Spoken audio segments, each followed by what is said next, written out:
Hello, it's Ashley Koch from BioLounge here, and I'm so excited to bring you this month's Clinical Insider. Our topic is chronic inflammation, and specifically, we'll be talking about lipopolysaccharides. So, lipopolysaccharides might be something that you're very familiar with, or you might be new to it. So, I'm going to walk you through a little more information about what they are and why it's important for you to know the status of your client's antibodies against lipopolysaccharides. So, lipopolysaccharides start with gram-negative bacteria. Gram-negative bacteria lives in the intestinal microbiome, and it can be considered a public health concern due to the fact that gram-negative bacteria doesn't always respond to antibiotics, so it can have antibiotic resistance, which leads to increased mortality. What is defining about gram-negative bacteria is that it has lipopolysaccharides on the outer membrane. And LPS is another term, or endotoxin is another term you might hear when people are referring to lipopolysaccharides. I often describe them to clients as little troublemakers. Essentially, they're these little troublemakers that if they're traveling around the body, they're going to look for the weakest link and they're going to want to create a bigger problem. LPS is essentially a waste product of gram-negative bacteria, and it can travel throughout the body, causing damage to tissue wherever it goes. So it's just going on a path in the body, and everywhere it passes, it can leave pro-inflammatory molecules and responses that activate the body. So the presence of LPS outside of the digestive tract means your client is struggling with chronic inflammation. At really high levels, when you have LPS, that can lead to sepsis, which is a medical emergency. LPS has also been connected with many acute and chronic infections, and it's identified as a key risk factor in disease.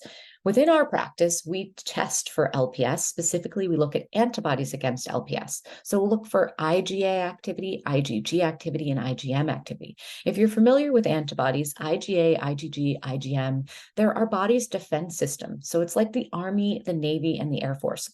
Their job is to come out and defend against anything that is pathogenic. And so we test for antibodies against LPS to understand if our client is mounting an immune response to LPS and suffering from chronic inflammation. We do this by running our clients' vibrant wheat sumer. The wheat sumer is valuable for many reasons. This is just one of the pieces of information that we're getting from it.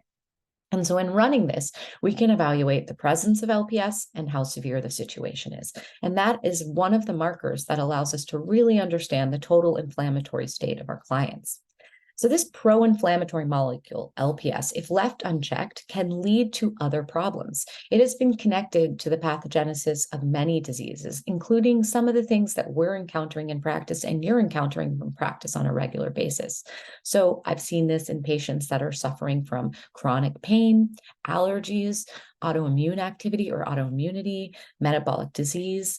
It's been linked to endometriosis, and we're seeing it in the pathogenesis of neurodegenerative diseases, and then cardiometabolic diseases, as well as depression. So it's really important that we better understand this and we help our clients evaluate the presence of this.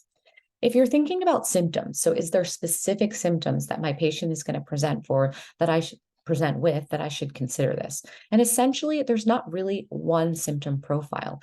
Anything that your clients present with that you suspect inflammation is involved is essentially where you should be looking for something like antibodies against LPS. So we have a lot of candidates in our practice for this.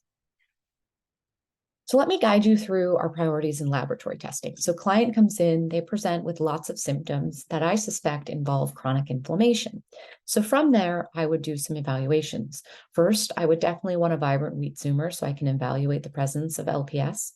I also would want a comprehensive medical panel. And I'm not talking just a CBC or CMP that their primary care ordered, but all of us often encounter that there are so many markers that you can get on a comprehensive metabolic panel that's relatively inexpensive that are going to give us a much better picture of the overall health of our client.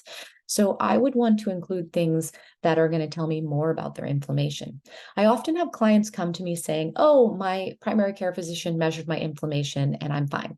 And often they're referring to HSCRP, and that's helpful. And that's one marker of inflammation. But I've seen clients present with chronic inflammation and HSCRP is completely fine. And so educating them that there's so many markers on a comprehensive metabolic panel that can tell us about inflammation, and that's just one of them. So some things I definitely include in my comprehensive metabolic panel is ferritin, vitamin D. I want to see about a lipid profile, homocysteine, and uric acid. Those are just some of the other inflammatory markers that are going to help us understand what's happening with our client. And there's so much more in that comprehensive metabolic panel that will tell you about their inflammation. If I get to run additional testing, I would prioritize more of the vibrant-zoomers. So really looking at the major inflammatory foods and whether they're having reactions to them. The vibrant-zoomers are great because they're peptide level testing, which has great accuracy. And so I would want to look at the relationship to lectins, soy, not just the wheat zoomer, which is going to tell us about gluten. I would want to know about corn, what nuts are inflammatory to this person, as well as cow dairy.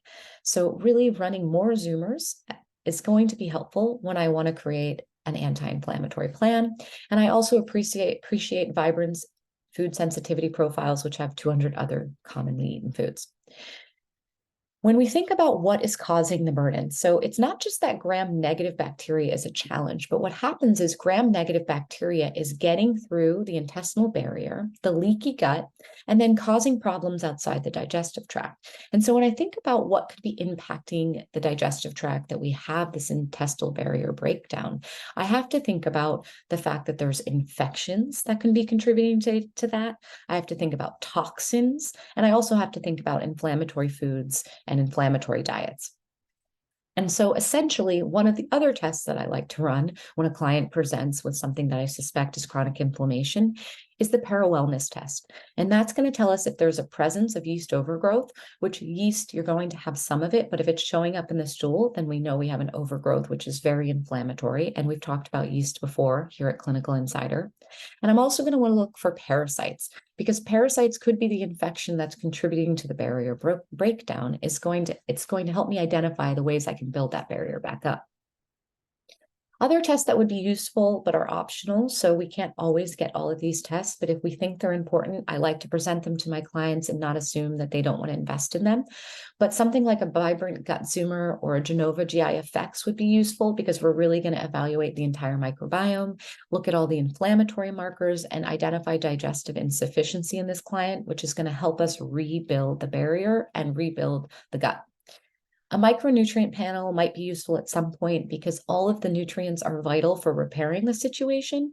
And so something like a micronutrient panel from Vibrant is going to help us evaluate the 30-day patterns of nutrients and identify places our client is falling short so that we can fill in those nutrients and ensure that they can actually heal from this chronic inflammatory condition. A toxic burden panel can also be useful. We often run Vibrant's toxic burden panel. It's a urine panel. It's going to look for what they're actively excreting in terms of environmental chemicals, heavy metals, and mycotoxins. And this will help me identify potential places they're having exposures, but also a detoxification path to really help getting these out of their body because the toxins are probably breaking down that barrier function. So I'm going to share my screen with you and show you one of the recent evaluations I've seen with a client who had high levels of LPS. And so this is just a snapshot of their Zoomer, just one piece. It doesn't show everything you're going to get on the wheat Zoomer. But for this client, this is their intestinal permeability panel, so leaky gut. So essentially, if we have really great barrier function, lipopolysaccharides or LPS are going to stay where they're supposed to. And so I want to know, does this client have leaky gut? And we have to think about all the things that cause leaky gut. And so I often walk clients through, I found leaky gut. Let me explain to you the things that can contribute to leaky gut, which includes stress, toxin exposures, loneliness. It can include previous traumas or, adverse childhood events can contribute to leaky gut. It also includes inflammatory diets, inflammatory foods, chemicals, toxins, infections. So I'm going to walk them through, you have a presence of leaky gut. So when I'm looking at this panel, the things I'm paying attention to. So this client has high levels of anti-zonulin, IgG, and IgA. And so essentially, zonulin is that protein that lives between the cells that line the gut. If it stays there, it's fine. But if it's getting into the bloodstream outside the digestive tract, and now the immune system is fighting it like a virus, that's how I know they have leaky gut. And so that antizonulin, IgA, and IgG confirms that. And then I also see this client has anti-actin. And so actin is in the smooth muscles that line the gut. And if you start to have that actin spilling out and you have antibody activity coming out against it, that'll tell us how severe the leaky gut is. This is a more severe panel than I see in most of my clients, but this client had presented with rheumatoid arthritis out of control, pain everywhere in their body, barely able to walk or get out of bed in their early 40s. So I suspected there was probably some chronic inflammation present. So they have leaky gut, which means they have these open doorways for LPS to spill out into the rest of the body. And so then you see they have high levels of LPS. They have IgA and IgG and IgM reactivity against LPS. And so often I see IgG and IgM activity against LPS when I run this test, but I don't always see antibody activity against IgA. So what that means is this client is so activated that within the digestive tract, IgA is reacting to LPS, and then outside the digestive tract, IgG and IgM are reacting. So at the surface of the digestive lining, IgA is upset about LPS, and so the body is also having it travel around the body. And so this is pretty severe. We want to help this client get this in control, and it makes sense they're having a lot of severe joint pain and inflammation everywhere because they have severe leaky gut and high levels of chronic inflammation. So past that panel, how would we interact and intervene in this situation? So there's a few things that are really important. First, we're going to address diet. And so when we think about diet, this is not going to happen overnight. So I'm going to create a custom anti-inflammatory diet for this patient, which will include meal plans. And what's really important about this diet is that it has a variety of plants and that it's rich in fiber. Those polyphenols in the plants are going to help us repair what's happening in the digestive tract and seal up the barrier function. This is not something that's going to happen in 30 days. I'm going to start working with them on their diet, and I'm probably going to stay with them for several months until we get them to a more optimal diet. But within 30 days, they often see a lot of relief from their symptoms, and so they really have that buy-in that they want to keep going.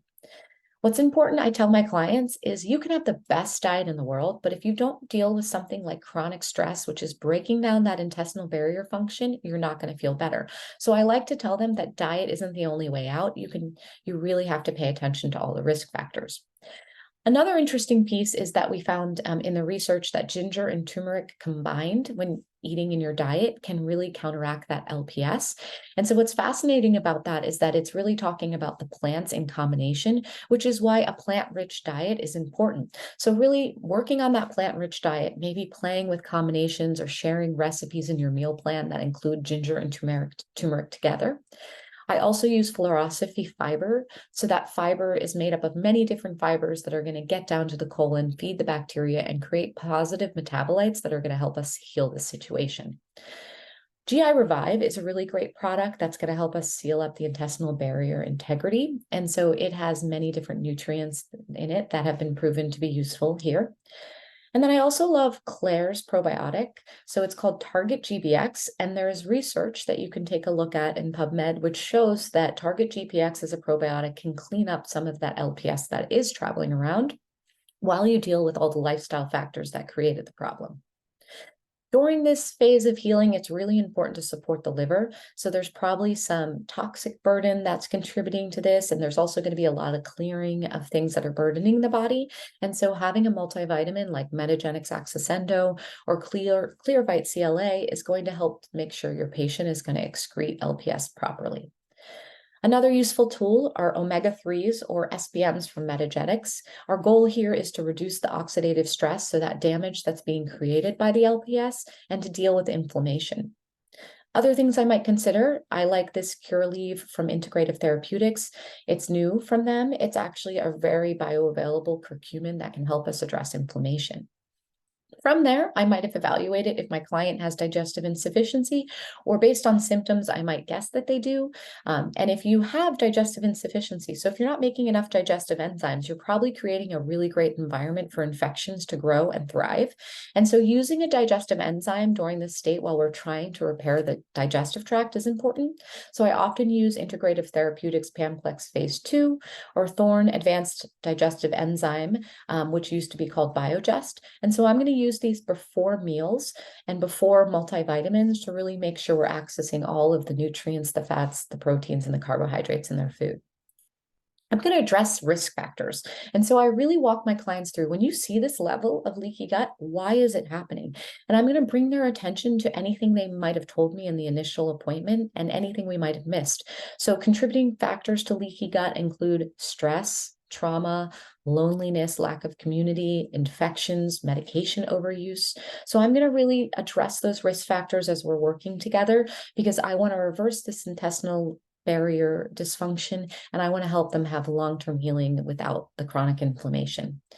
I always do a full evaluation of my clients' toxic burdens. So I might not be able to afford to help them invest in a toxic burden panel, but I can use a toxic burden questionnaire to evaluate where they currently have risks and exposures and help them plan how to mitigate those risks and reduce their exposures over time.